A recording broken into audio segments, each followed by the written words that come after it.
I'm a duck. Quack, quack, quack. This is who I am, and I can still just be a normal person and live normally, even though I have it.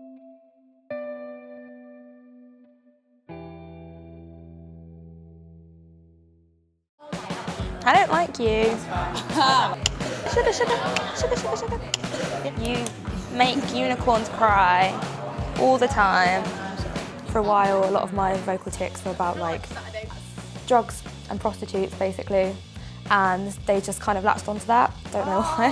No. And then they can go quite dark, to be fair. Like sometimes they can be just like about bunnies and fairy princesses and ice kingdoms. And then there'll be like backstreet abortion and prostitutes, yeah. 21-year-old Emily has Tourette syndrome, a neurological disorder characterised by tics. You can have vocal tics and motor tics. So the vocal tics are that was like a vocal tic, so vocal tics are sounds, and then the motor tics are the movements, etc. And then, so my most common tics are that one, that's there like all the time. Touch my nose a lot and like make that clicking sort of sound. Meow, meow. Meow quite a bit, except from the sort of meowing. They mostly are just random gibberish that comes out. So the biggest stereotype that I come across with Tourette's is sort of everyone just seeing it as a swearing disease, which is not true. We don't just walk around yelling expletives and stuff.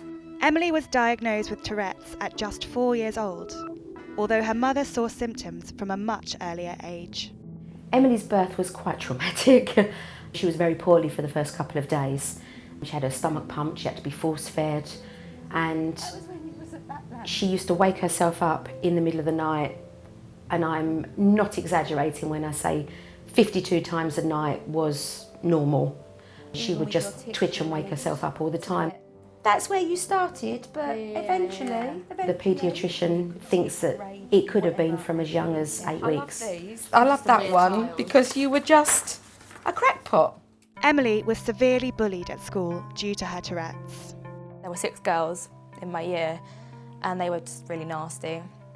And they'd sort of imitate me and throw my medication about and hide my stuff, and they were just really nasty. One lunchtime I was taking my meds and they was, sort of took them off me and were, you know, throwing the packet about and stuff and just generally being not nice.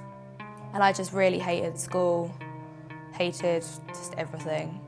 Just became a really kind of shy person. But now I'm not. Now I just talk to anyone and stuff, like I'm fine with it. We met on the very first day of college. I never met anyone with Tourette's, but I knew of the condition. I know that she's been through a lot with this syndrome. Like she said that she was bullied because of it, which is horrible. Obviously, if I knew her then, I would have stood up for her, and you know, and I'll do it now if anyone does, you know. But yeah, I think it's amazing, and you know, it's a part of her, and I love that about her. So yeah. I tend to suppress quite a bit, like holding in my tics, and it's a form of self-preservation for myself, I guess. I mean, if you're just walking along the street and you start doing all weird movements and stuff, people do kind of look like, what are you doing? And if I'm at uni and I'm in a lecture with loads of people that I don't know, I tend to hold it in because otherwise they're just going to be like, what are you doing? Who is this girl? Like, she's so weird. Yeah, I wouldn't recommend suppressing to anyone because how is anyone ever going to be okay with it if we don't show it? But when I'm with my friends, I don't feel the need to suppress. Even if I'm out in public and I'm with my friends, I don't feel the need to suppress as much. Yeah, this is a thing. I thought it was quite nice to actually have a friend that has Tourette's. We're not friends. Oh no. No, Emily has found that there is one thing that does stop her ticking. Music in general really helps with my Tourette's. I literally listen to music like probably all the time. It just calms me down a lot. When I start singing, it feels really good. I don't have to suppress or anything. I just don't tick when I sing. Like, that's the good thing about it, and I think that's why I enjoy music and singing so much. It's a release. When I watch Emily perform, it's quite amazing because She's always been a very shy person. It wasn't until she was about 15 that she would actually talk to someone face to face. She used to hide behind me and talk through me. But if you put her on a stage, there could be hundreds and hundreds of people sitting in front of her and it didn't faze her at all. Why is every single second filled up with you? I really don't know, it's what I'm used to. The thing I admire most about Emily is her courage and her determination. Nothing stands in her way. Don't leave me this way. Yeah, Tourette's is a bit of a ball ache, really, but I wouldn't change her. I think the biggest challenge of living with Tourette's was just becoming a confident person and just accept it as this is who I am, this is going to be part of my life, and I can still just be a normal person and live normally even though I have it, and just sort of coming to terms with that.